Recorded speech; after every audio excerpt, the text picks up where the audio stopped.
let's say you love marketing, you're a marketer. I do highly recommend to just not, read about marketing. There's other, very, very, good books, that help and just, management and just aren't excited. I assume, my most exciting books is, Russell Brunson or, Axel Moore's, looking at those books that are more exciting, but there's just other books that, self-talk in a lot of ways that you can learn about those things. If you can, if you're interested, if you want to make it, that's I think, it's a way. There's no need to do an MBA. Welcome to How I Made It in Marketing from Marketing Sherpa. We scour pitches from hundreds of creative leaders and uncover specific examples. Not just trending ideas or buzzword-laden schmaltz. Real-world examples to help you transform yourself as a marketer. Now, here's your host, the Senior Director of Content and Marketing at Marketing Sherpa, Daniel Burstein, to tell you about today's guest. The artificial intelligence revolution is upon us, my friends. Today we see AI doing everything from taking orders in a drive-thru to serving as a pseudo boyfriend or girlfriend. But according to my next guest, most importantly, AI boosts revenue. To share the story behind that lesson, along with more lesson-filled stories, joining me now is Dario Markovic, the CEO of Eric Javits. Thank you for joining me, Dario. Thank you, Dan. Thank you for having me. It's great to have you. Let me give the audience a sense of who I'm talking to, a bit about your background. You've been a controller at Alpeak, co-founder of Made Communication, and for the past 5 years, Dario has been at Eric Javits. Eric Javits had $15 million in revenue last year and is tracking to hit $18 million this year. Markovic manages a team of 10 with a $3 to $4 million marketing budget, along with a worldwide vendor ecosystem. So Dario, give me a sense. What is your day like as CEO?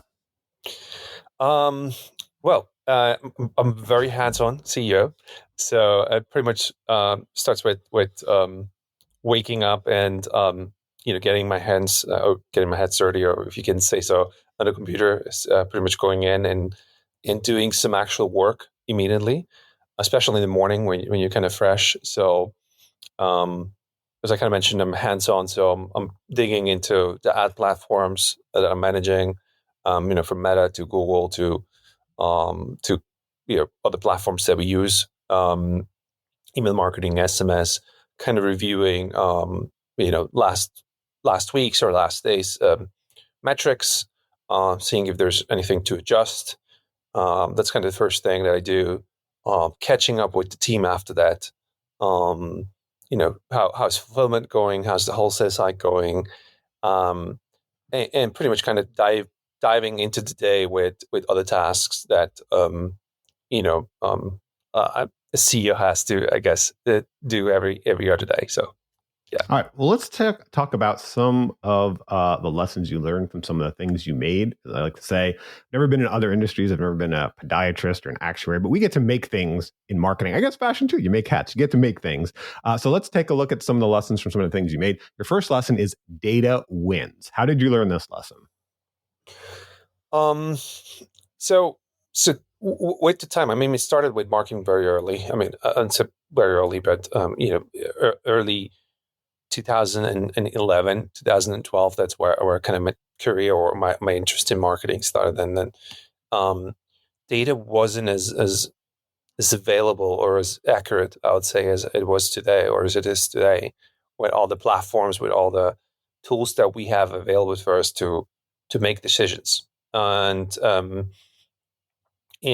today, and with AI today, it's much faster. It's much easier to get the accurate data. So if you look at the data frequently, if you adjust, it's, I would say, and I claim it in my experience, it's much easier, much faster to get to make adjustments and to see results happening or improving while you look at data. So that's kind of my approach to data. What it took maybe 5 years ago, it took us a few hours to go through data, or a few days. and to make adjustments, to look at it and to understand it. Today, it might take an hour or even less with AI. If someone says, "Hey, data is just too much. It's too wide. It's too complicated," and I think that's not an excuse anymore. Perhaps it was, especially for small teams, small companies, just didn't have the time to go through data. Today, it's just incredibly easy, incredibly, we can do it incredibly fast. So you can make those adjustments and you can see results really fast. Yeah, let me ask you, you mentioned A/B testing ads a lot. I wonder, what was the most profound insight, some of the most profound or surprising insights you had about the customer from A/B testing ads? Because A/B testing is always so interesting. It gets us into that customer mindset. I interviewed the people behind the Obama campaign's A/B testing. And for you people who are on the other side, I'm going to mention the other administration in just a second. I'm not taking sides. But we interviewed them because at that time, that was the biggest, I think $500 million from A/B testing they ever had. And when I talked to them, these were some really advanced analytics people, and they said, you know what, we weren't better than chance. We guessing internally, we'd always kind of place bets on the ads, what would win. We weren't better than a coin flip. What we really needed to do is test, and then we learned so much about our target customer, right? Which for them was donors and voters. So for you, what was some of the most surprising or insightful insights you got about your audience, your ideal customer from A/B testing? That a very, very minimal change, it might be to 2 or 3 words in a sentence, can really change conversion rate very significantly. It's something that I never believed that was possible. Hey, why would 2 words or a word sometimes in a sentence change conversion rate? Now you say, hey, Dory, what's the lifting conversion? It might be, 10%. But again, if you put up numbers, if you it might be a few $100,000 in a certain month. So, and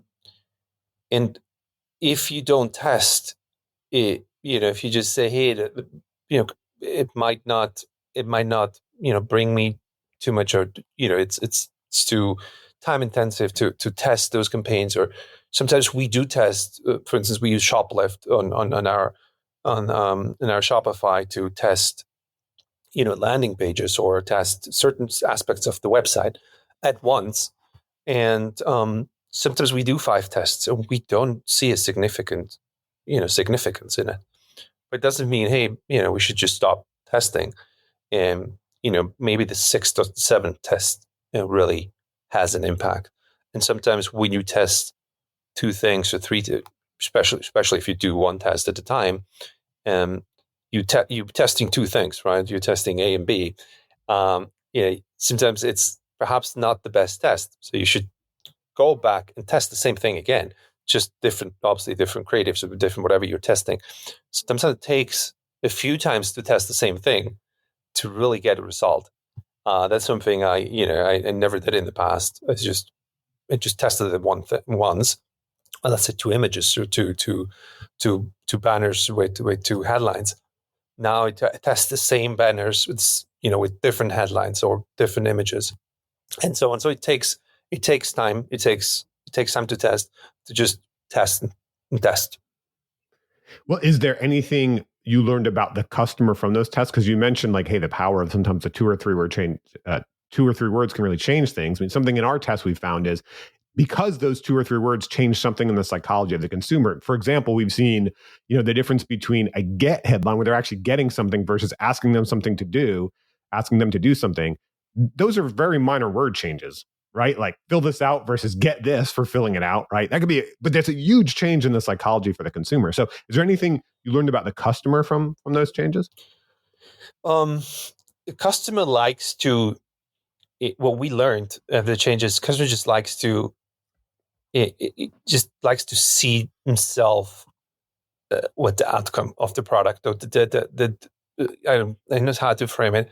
The customer likes to see the dream, or likes to see, displayed with the hat or the bag or whatever we are selling, like to see themselves into it. So we stopped using words that, hard sell the customer. just kind of, it sounds kind of perhaps a bit cheesy. We're not selling dreams, but, we're kind of selling the customer, hey, this is how you will feel. This is how you will, the feeling of the customer. It's kind of we realize that the customer wants to feel it. And those are the words that we kind of realize, hey, we have to, sell them, or we have to kind of tell them, this is how you will feel with, getting our products, or, purchasing our products. So this is kind of more the outcome. It's kind of a little bit, again, is what other what others are saying. Should perhaps sell more the product, or talk about how it's useful for the customer. That hasn't been really, for us at least, it hasn't been really the best approach. Rather than hey, this is whatever you feel, you experience. When your next trip to Europe, to the Bahamas, this is how this is how you feel wearing an Eric Javits. Yeah, so we talked about A/B testing, very data driven, very ROI driven. But let me ask the flip side. How do you allocate your budget to some of the things that are harder to manage or harder to measure with data? And I'll give you an example. Like, when I think of high fashion, I think of Vogue magazine and all those beautiful ads that are hard to measure. Or the other thing, and when I say this, listeners, remember, I mentioned Obama a minute ago. Eric Javits' hat was worn by Melania Trump, the first lady, at the inauguration, which I would think would be a huge brand lift. But again, a little harder to measure how the first lady wearing her hat at the inauguration would impact sales. So, we talk about, yes, A/B testing and some of these very data-driven things, but how do you allocate your budget to things that are harder to manage with data, or maybe do you not? We do allocate budget to things like PR, or going with certain publications and certain things that are difficult to measure.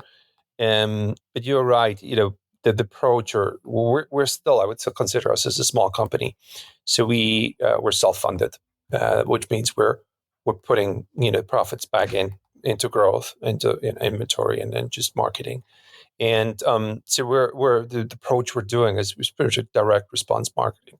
We have to because it's again, we don't have the dollars behind to kind of put more into the top of the funnel, which would be in those sense more the hard to measure that you're mentioning, marketing.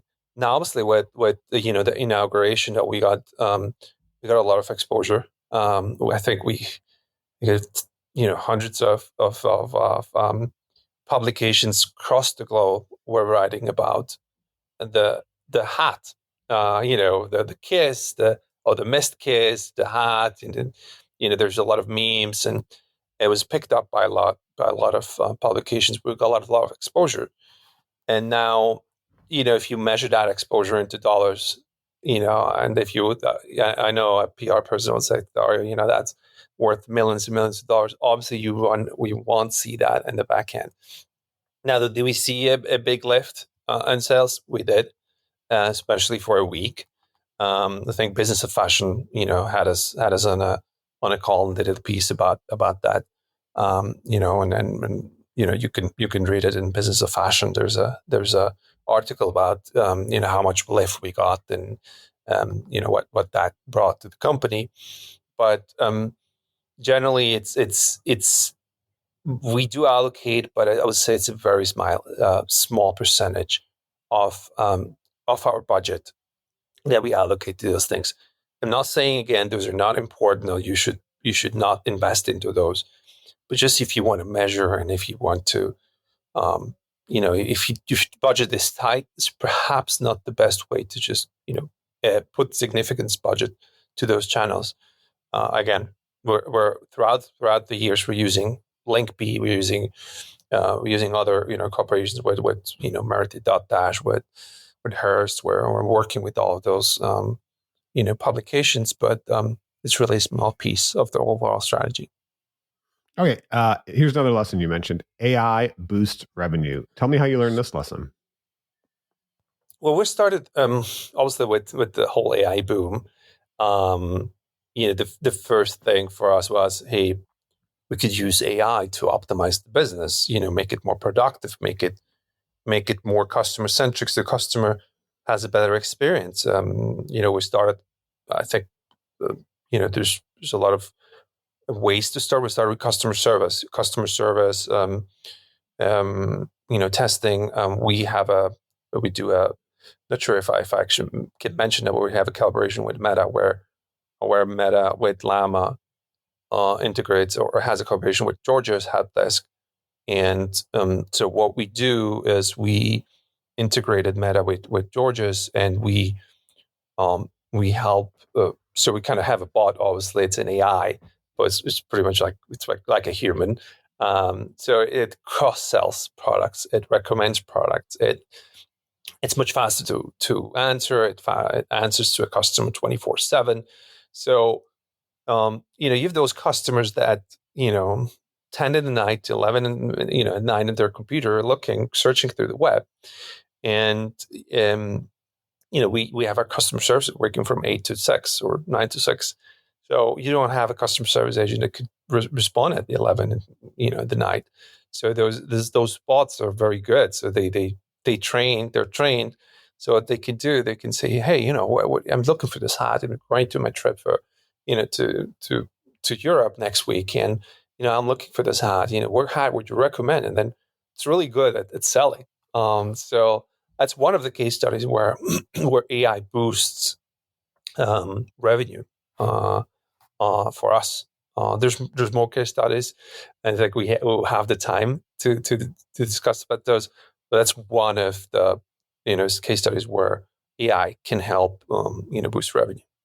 Well, and has AI done anything to help you, again, kind of learn about the customer to inform product development or anything else your company does? Because, for example, when I've written case studies about personalization before, for example, I did one with a game publisher where they were adding personalization and push notifications and increased conversion 14%. One of the key things they talked about too, it's not just a personalization, it's about really understanding a customer based on everything you know about that individual user. So yes, then you strategically leverage that for personalization, but could use that across the company. So I just wonder, was there anything you were able to learn about the customer from the AI and that personalization?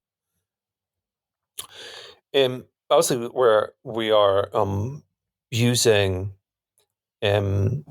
short answer, yes and no. I mean, it's still we're still working. I mean, the information that we're digesting again goes back to the data that we kind of talked about 5-10 minutes ago.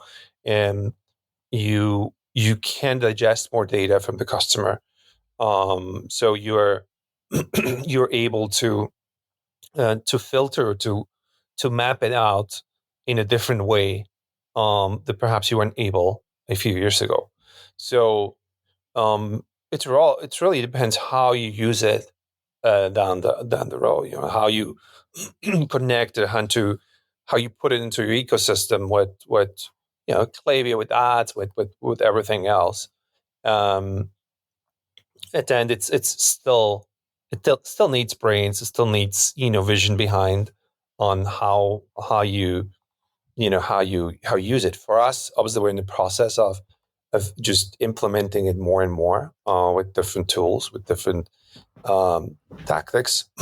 But generally, yeah, yes and no. I mean, for us, we definitely look to implement it more into our ecosystem, where we can learn more about it, about the customer, and use it to grow.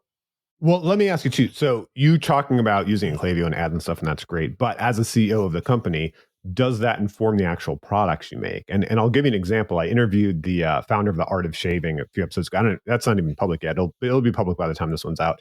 And ultimately, they were bought by Procter & Gamble and Gillette and all this stuff. But he said, look, I started as a shopkeeper. Because I'm like, how did you develop these products? He said, I started as a shopkeeper. I was in that shop, people walking in, I was talking to them, I heard what they wanted, and that's how I built the product. And I think that's something we've generally lost as we've moved to, digital. And I know obviously your product is sold more in digital, but it's sold through retail channels like Nordstrom and some of these places where you don't have a representative talking. So I just wonder, when we talk about things like data, AI, A/B testing, all these things, is there anything you've been able to gather from that to actually, shape either the strategy of the company or the products? Or maybe you're like, no, look, we have fashion designers and it's art and they design based on what they think is best. And we're not going to use data and analytics and customer feedback for it. We've got these visionary artists. So I just wonder, does it go beyond marketing to the actual company and product? Sure. Well, my business partner, Eric Javits, he founded the business 40 years ago. So this is what he actually did. He, many years ago, obviously in the 90s and early 2000s, he went throughout a few weeks at a time. He traveled across the US and he did exactly this. He talked to the customers in stores and asked them what they need, and kind of got their feedback. Hey, I like a hat that doesn't get damaged if I travel, and my husband doesn't want to wear these hat boxes. You need, and so he developed that squishy material, which is patented, which it's rollable, it's packable, and so he listened to the feedback of the customer. Obviously, he doesn't do that anymore. He's 40 years in business now with our traffic being almost 90% online. We do obviously still listen to the customer in different ways, which is feedback, reviews. We do have certain customer groups that we call, ask them what how do they feel, what we fortunately we have this history of 40 years, so we have what legacy brands. So we have a lot of styles that we introduced it in early 2000s, or even longer ago. So it's the same product. So hey, what do you wish? And we're asking to, we have both this data where we can ask hey, these customers bought all the visors. We talk to them still physically, I would say physically, through the phone, through a video call, and just ask them, hey, what do you feel? Well, did you like it? You've bought 10 visors in the past 10 years or 20 years. How do you see this current visor? For what do you use it? Do you use it for golfing? Do you use it for a small walk? Do you run with it? Do you go at the beach with it? So I think it's still important, but there's as you mentioned, there's still the artists behind. That's still, sometimes it gets all the feedback. It still still feels the direction or the trend goes in a different way than what the customer said. But it's a mix. I mean, if you don't listen to the customers, even in fashion, might be very difficult in the long run. Yeah, well, there is that balance, the famous Henry Ford quote, if I asked people what they wanted, they would have said a faster horse. So you want to stay close to the customer, but also, especially for a fashion brand, I think the artisan element is important. So you mentioned that 40-year heritage of the brand. You also said one of the lessons you learned is sustainability sells. So is that something that goes back all those 40 years, or is that something that's kind of maybe evolved over time where you figured that out? It did evolve over time. We have a very durable, sustainable product, which helps us, kind of, get we have a lot of customers. They, especially through Nordstrom's, they have a hat. Again, as I mentioned, we're a legacy brand, so we have a lot of similar styles, or exactly the same styles that we produced 10 years ago. And they send a hat to Nordstrom's back as a return. And you can see, the logo was different, the materials were different. That was 10 years ago. And it's the same hat. And it looks, pretty good. It looks pretty new. That was 10 years ago. So, and we sometimes, have stories about those, even though it's a little bit, shouldn't do this. You shouldn't send a hat that you use for 10 years as a customer. But we kind of find it funny. And we find it, we use it as a story, and how durable and how high of a quality product we have with sustainable products. You can have the same thing. You can have sustainable, high quality, durable, and luxury, premium products. You can combine it. So I think if you can combine those things, you can use it in your marketing or storytelling. Yeah, so you mentioned Nordstrom's and returning ahead after 10 years. Obviously, Nordstrom's is one of the retailers that sells your hats. Nordstrom's is well known for putting the customer first, going to great lengths, and having kind of a rabid fan following for that. So I wonder, is there something your brand does to put the customer first? Because when we've researched this topic, you mentioned 45% of customers are repeat customers. And when we've researched this topic, we found that there is a 713% difference between satisfied and unsatisfied customers, saying they are very likely to continue purchasing, to being a repeat customer, right? So, I don't think that should be surprising to us, right? Obviously, satisfied customers are going to repeat purchase more. That's a huge difference when you see the numbers and we think about things like CPA and customer lifetime value. And then when we asked satisfied and unsatisfied customers, kind of what's the difference? What makes you satisfied and unsatisfied? The unsatisfied customers, the number one thing they said was the feeling that the company does not put my needs and wants above its own business goals, right? So, and I say that because it wasn't like, well, the company, had a bad product or the company failed in this way, right? We see repeatedly customers, they will be forgiving for brands when they fail them at times, if they feel like they are actually putting the customer first with what they're doing. And like you said, Nordstrom is a great example. So I wonder, are there any specific things you do with your brand to try to get that feeling across to them that we're putting you first as a customer?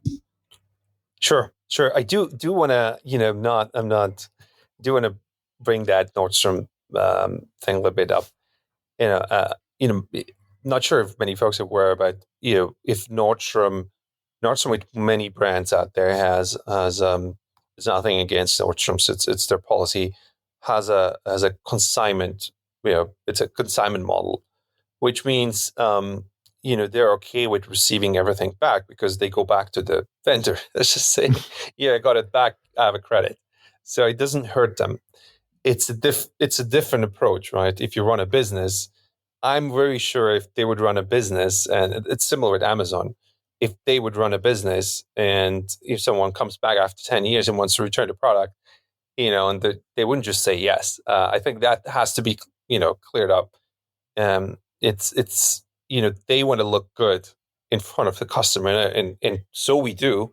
So we do want to look good in front of the customer, but it's different, right? If it goes into margins, if it goes into the finances, it doesn't go into them. So I think many people are not aware.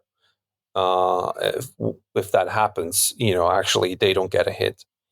Now for us, it's again, if you want to compete in today's world with the Amazons and with the Nordstroms, you have to, and the customer got used to it. And so the customer is like, hey, I can return Nordstrom whenever I want. So I want the same thing from you. Now you have to find the balance. Hey, how do I do it? How do I get the customer to return, and how do I make him happy so he comes back? We usually, like a returning customer is cheaper to acquire or to retarget to, or how you want to call it, than a new customer. So you want that repeat customer. We have a high repeat customer rate. Now through the years, we we've made it easier to return. We made it, we stretched out to, I think we're at 28 days from the shipment date. So there's more than plenty of time to decide if you like the hat. You can try it on. You can, but still, we're a business. It's difficult to, we offer free returns, which eventually cuts into the margin. Or exchanges, especially, we have some things that we included. If you exchange, if you take stock credit, if you can fully get free shipping going back. But if you want a refund, we do charge a small restocking fee. So it is a balance. You can't, I would say, through our experience, you can make everyone happy. Even that's our goal, to really make everyone happy. And hey, if the product becomes damaged, or if there's anything, we expedite shipping to the customer. There's a lot of things that we do to make the customer happy, but at the end, it's a business. We do have to make the business profitable, and especially in our case where the product is is very lightweight, the dimensional weight is significant. So shipping costs are a big factor for the business. So those are a few things, a few experiences on our end. Yeah, there's much more things that we do, but yeah, there's are a few examples on our side. Yeah, it's understandable. I understand that balance, and I hear what you're saying about Nordstrom. But here's the thing. Here's one thing for everyone listening to consider. Like, yes, obviously you have to figure out the business numbers, the margins, some of those things. The customer knows nothing about what you're talking about with Nordstrom, right? So what Nordstrom has done is they figured out this great business mechanism on the back end that they look great on the front end to the customer. And so that is, obviously that's our job, building a brand. We all have to figure that out in the right way. Okay, so those are some of the lessons from some of the things that Dario has made in his career. That's a great thing we get to do as marketers. We get to make things, but we also learn from other people. In the second half of the episode, we're going to hear some of the people that Dario learned from. But first, I should mention that the How I Made It in Marketing podcast is underwritten by MechLabs AI, the parent company of Marketing Sherpa. You can get conversion-focused training from the lab that helped pioneer the conversion industry in our AI Guild, along with a community to collaborate with. Grab your free 3-month scholarship to the AI Guild at join.mechlabsai.com. That's join.mechlabsai.com to start getting artificial intelligence working for you. All right, let's take a look at some of these people that you learned from, Dario. First, you mentioned Russell Brunson of ClickFunnels, and you learned that funnels equal profits. How did you learn this from Russell?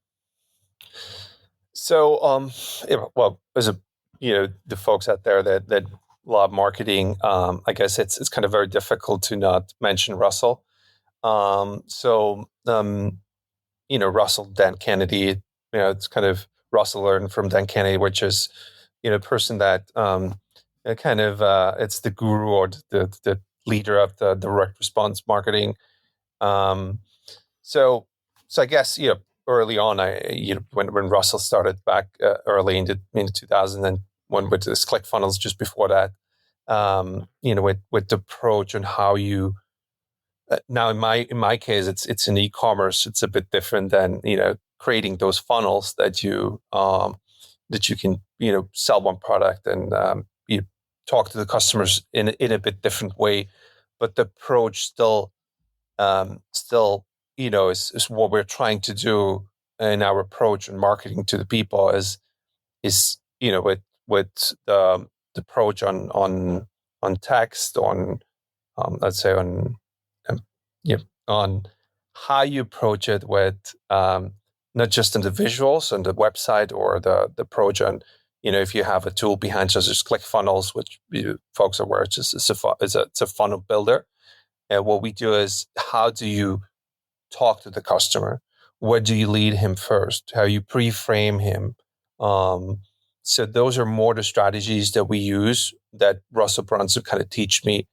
How do you pre-frame? How do you bring the customer to the website? How do you lead them to how you talk to him? How to tell him a story about the product? So those are the things that Russell Brunson and his teachings and his approach kind of shaped me on how to talk to the customer, how to convince them, how to bring them to your site. Apart from just using the funnels that he also kind of talks about. So that's the way how I used it in my e-commerce in my e-commerce career. Do you have an example of how you balance what you give in the funnel before you get something? So, for example, I wrote a case study with a business academy that generated 20,000 euros by switching to a funnel that began with free value, a 5-day free workshop. Now, of course, like you said, an e-commerce product can be very different than selling some of these digital online products like training. So it's a little harder there. But sometimes some companies do things, a community, all different things to try that there. So is there anything that you're able to do at the beginning of the funnel? Do you have some switch from here we're going to give first before we start asking to get, or is it just go right into product sales? So it's a very good question, especially in the case of Eric Javits. I have done this before. I have offered services, because we have products that are, $250 to $450 or $500. So it's not as easy to go in and say, hey, here, try this product, or get this product for free. And the approach that we have, we're kind of perceived more as a premium, as a luxury company. So you have, it's a bit more difficult to get into this, but there's ways on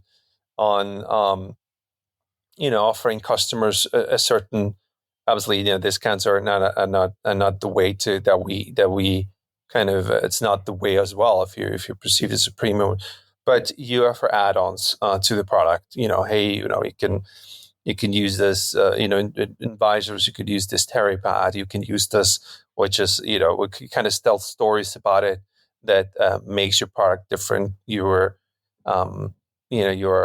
giving a kind of membership to, we have a loyalty program that gives benefit in the longer run.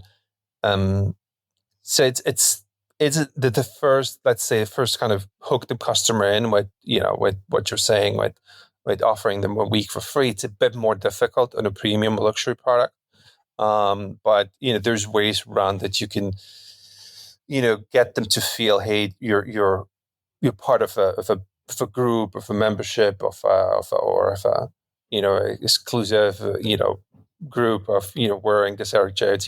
You get these add-ons to those products that you can get if you're part of it. So those are ways how we approach it. Okay. Another lesson you mentioned was retention over acquisition, and you learned this from Ezra Firestone of Smart Marketer. How did you learn this from Ezra? So Ezra is also one of the marketers that I learned from, that I learn from still today's time. He would his brands focused a lot of attention on repeat customers coming back to the site. Kind of went through all his courses as Smart Marketer, and that was his approach. If you want to have a more valuable brand, and it talks about your brand, talks about your product. Obviously, what we kind of mentioned in the past, it's a bit cheaper to acquire or to retarget. Everyone says, hey, it's for free to talk to your existing customers. It might be to certain channels, but it still requires time. It still requires those channels that still have a certain cost associated to it. So it's not just, hey, I acquired a customer once and that's it. But certainly it is much cost effective. It's cheaper to talk to the existing customer. So Ezra, through what he teaches is, there's not just talking, but you make the customer feel special. Talk to him in a different way, approach him differently, exclude him from the customer, and how you talk to the customer, to a new customer that you're trying to acquire. So those are the few ways how you should kind of approach existing customer and talk to them in a different way, make them feel special. So they just take the time again to look at you and say, oh yeah, I have this product. It's actually a great product. I don't need it, but let me take a look again. And, they're really so nice to me. That sometimes it surprisingly brings wonders. And the customer, even if he wasn't ready to buy another hat, it comes back and buys another hat. Yeah, so you mentioned loyalty program before. When I think of retention, I think of a loyalty program. Can you walk us through how you launched the loyalty program and what you decided to include or not include in it? Because we've talked about things like margins. That loyalty program reflects that. Data, when your product is partly sold through bricks and mortar retailers like Nordstrom or any retailers, we don't necessarily have that direct relationship with the customer. So loyalty program can help with data. But like you said, there's margins, there's costs. Nothing is free. Even your current customers, nothing is free. So if you could walk through how you decided to launch it and what you decide to include or not include to both make it valuable for the customers that did want to repurchase. Because one of the things when I think of hats, like you mentioned, some people return them after 10 years. You make a very I guess we'd say reliable, durable product. It's not something like when you're going into Starbucks every morning and grabbing your cup of coffee. Sure. The loyalty program might be a little different for that. So maybe you can walk us through that a little bit. Sure. We weren't starting off offering. So we perceived that we thought that having a loyalty product is going to be a thing that the customer automatically is going to subscribe. Who doesn't want points? Who doesn't want to purchase something and get something in return? It kind of resulted that the customer I guess everyone has a loyalty program, so it's not as hey, I'm just subscribing here, subscribing there, and it makes sense, especially for a product as you kind of mentioned that you don't need 10 hats. Who need 10 hats? Who needs to buy 10 hats, or who needs to buy every week another hat, and especially $300. So it's not as easy. It's like, hey, why should I subscribe to the program? I don't need a hat for another year or two. So what we do is we kind of make it we start including different things in the loyalty program, apart from just points, how you can acquire points. Again, I'm kind of going back, started to be a member of it.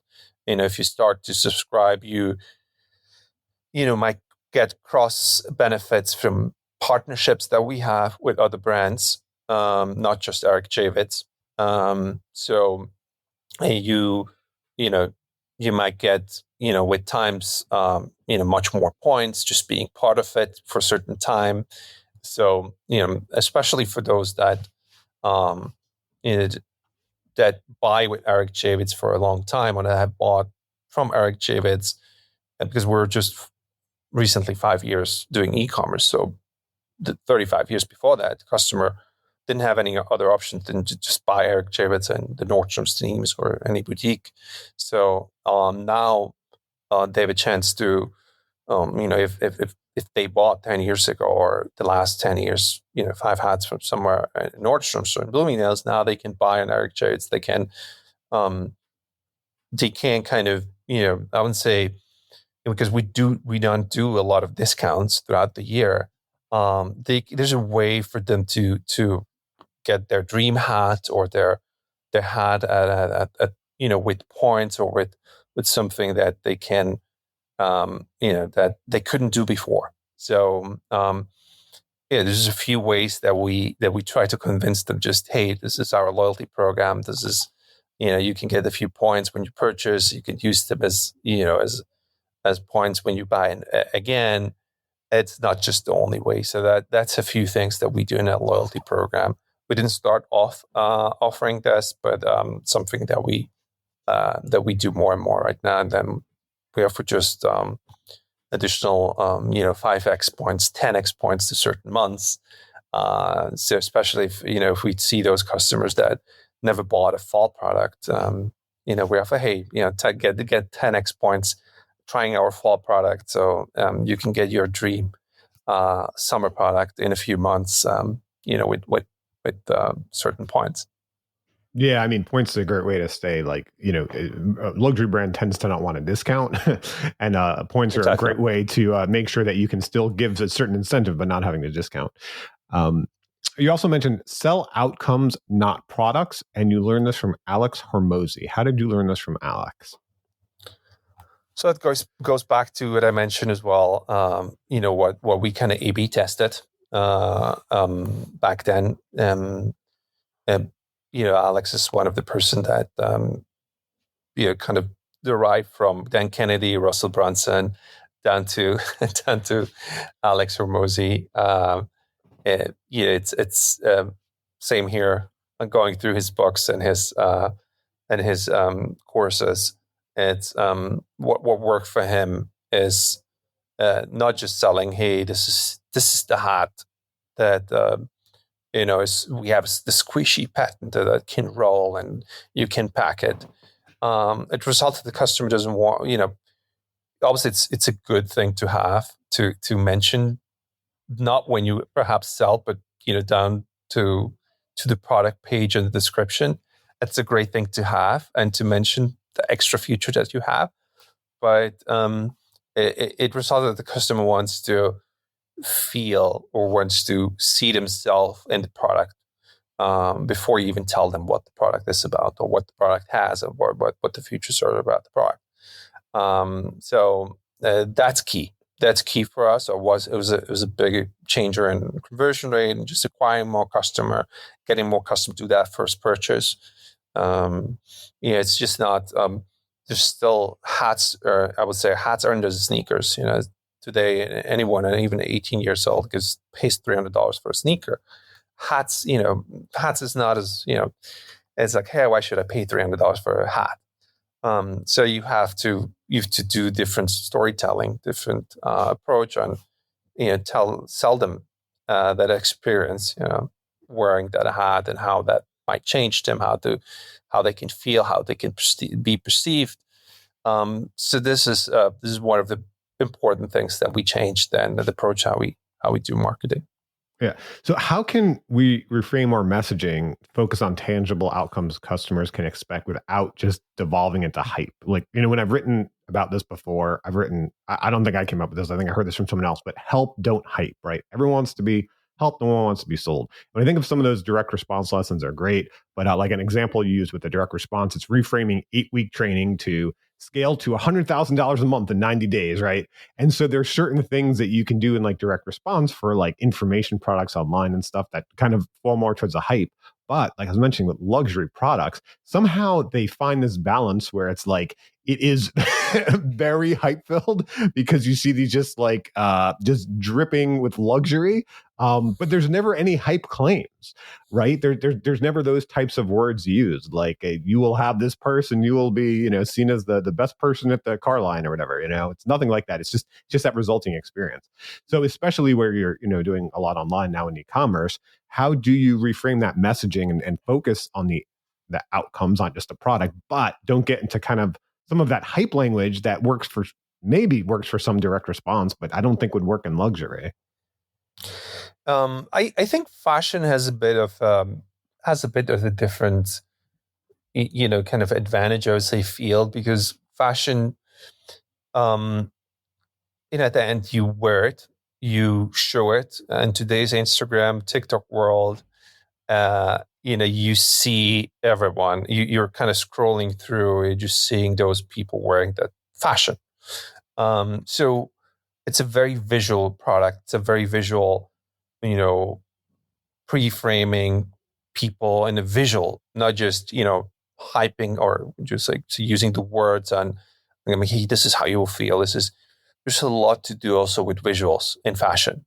It's a good thing. I think, video visuals, that you can, the entire fashion world uses a lot of, they kind of partner with traveling, with the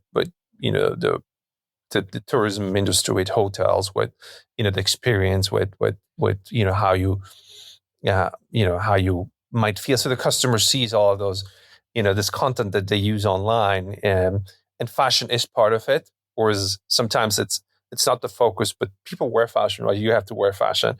So it's a bit easier to sometimes sell, sometimes to try to, portray the customer in a certain way or sell them the outcome in fashion, than, let's say, an info product or in somewhere else.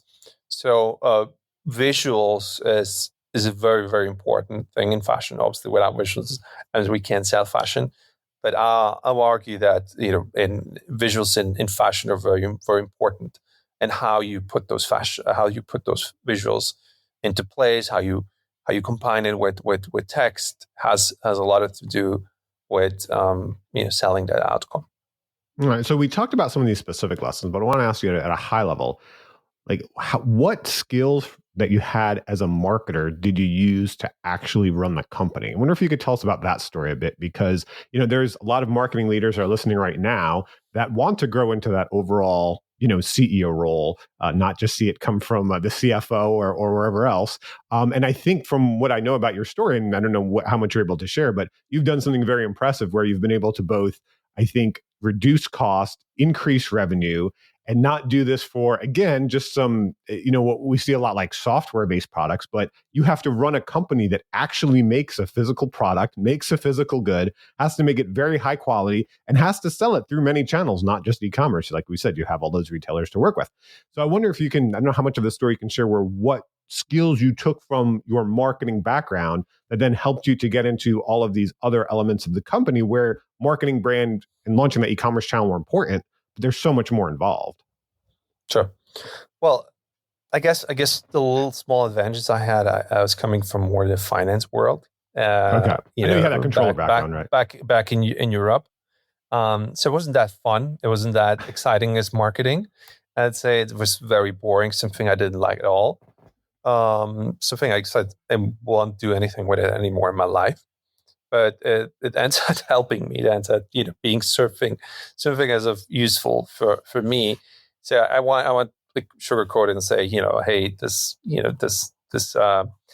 I just came from the marketing world and I did this and that. It did help me to kind of, dig deeper into the company when I was starting at Eric J. It's we figured out, hey, this company was in deep trouble, and not just wasn't able to sell goods, it didn't have any online presence and just hundreds of other things. But it wasn't running. It wasn't efficient. It wasn't profitable. So that certainly helped me at looking at at a company in a numbers way, cleaning it up, looking at margins, looking at the entire supply chain. How can we do it more efficiently?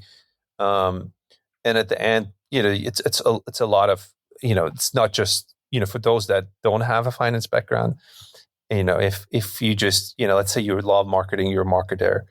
I do highly recommend to just not read about marketing. There's other very very good books that help and just management and just aren't excited. I assume my most exciting books is Russell Brunson or Action Wars. Looking at those books are more exciting, but there's just other books that self-taught in a lot of ways that you can learn about those things. You can if you're interested, if you want to make it, that's I think it's a way. There's no need to do an MBA or to do a bachelor degrees in business.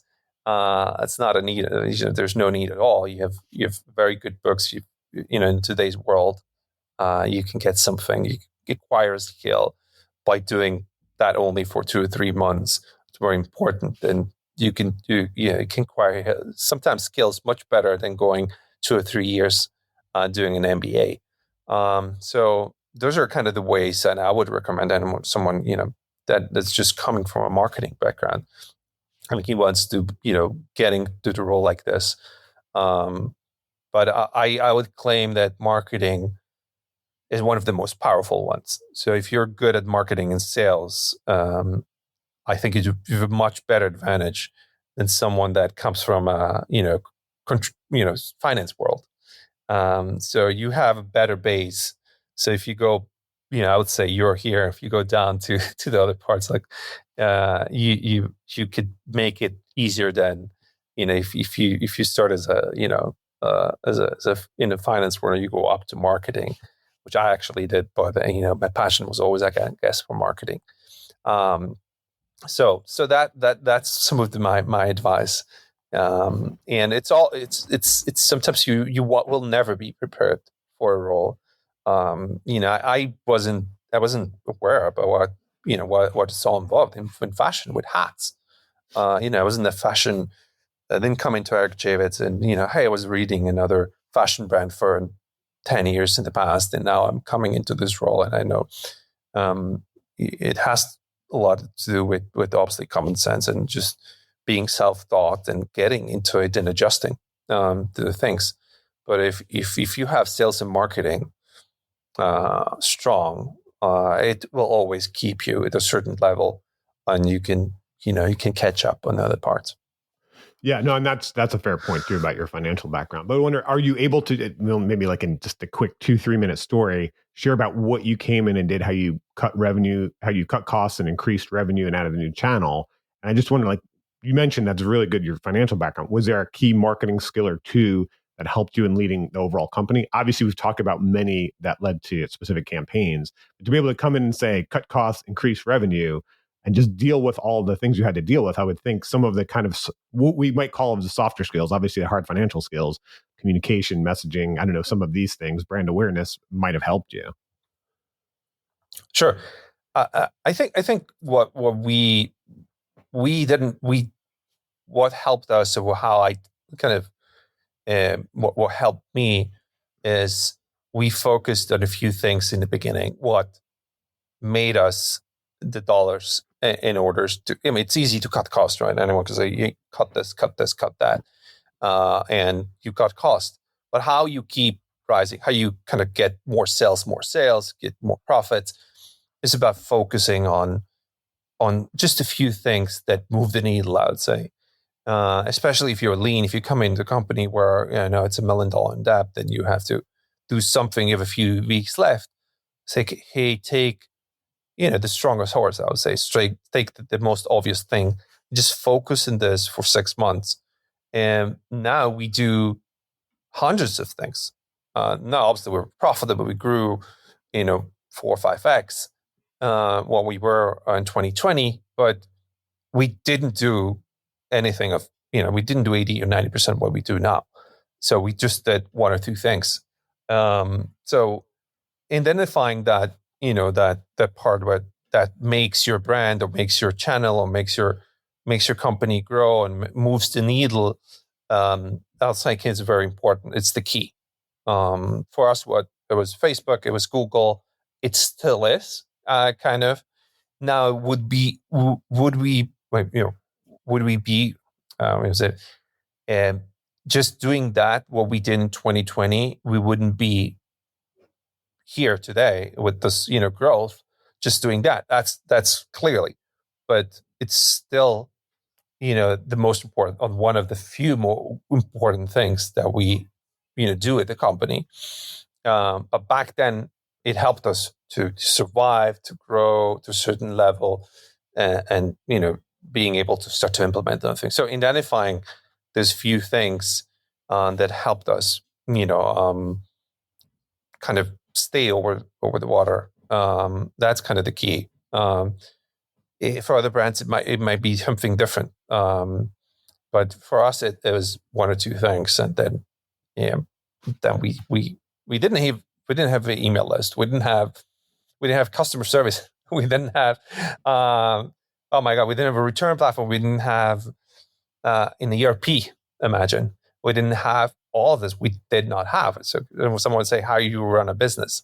Now, if we would have had everything, I don't know if we would have we would have focused so much on 1 or 2 things for 6 to 8 months. Perhaps our energy would have gone to other things that weren't as much as needed at that moment, or weren't as revenue driven as 2 or 3 things. So sometimes you have to neglect, and it's perhaps everyone says it's very bad advice this guy's giving, but in certain ways where you're like, hey, you have 1 week left. You have to pay folks. You have to run the business. It's tough. I was in this. It obviously down the road, it helps you being in those situations. It just makes you stronger. But if you weren't in this situation, it's very difficult to kind of see it. In those eyes, if you were like, you were pretty much like $1 million. And there's nothing to sell or nowhere to sell, and 70,000 units in the warehouse. Payroll, being late, nothing in the bank account, and anyone running behind you, pay me, and you're sensing the blood, you're going out of business. So it's different. Again, I could be saying this, I've been talking about this. If you don't feel it, if you're not in this situation, it's a bit different. So identifying that, mover, that's key. And not focusing on everything. And I know it goes against the general advice, but that's what helped me. Hey, it worked. It worked. Yeah. All right. If you had to break it down, Dario, what are the key qualities of an effective marketer? Adapting and testing. if you think you know it all, or you can rely on what you did and you had success what you did, I think it's not worth. It's good as experience. It's great as if you take it as a learning. You stop testing and adapting, especially if you guys know, last 5 years, if you weren't adapting and testing to these changing environments, you're not a good marketer, in my opinion. So I think a good marketer, is constantly testing and adapting to the changing environment and just never living off of what, they did in the past of, hey, I just brought up $100 million company, or, I had 5 companies that I brought up, to 10 million. So great. Now we're in 2025. Environment changed, right? So how good are you today? I would say, that's a quality that the marketer should have. How good are you today? I like it. That's a good top to put to this episode. Well, thank you so much for your time, Dario. Thank you very much, Howard. Thanks everyone for listening.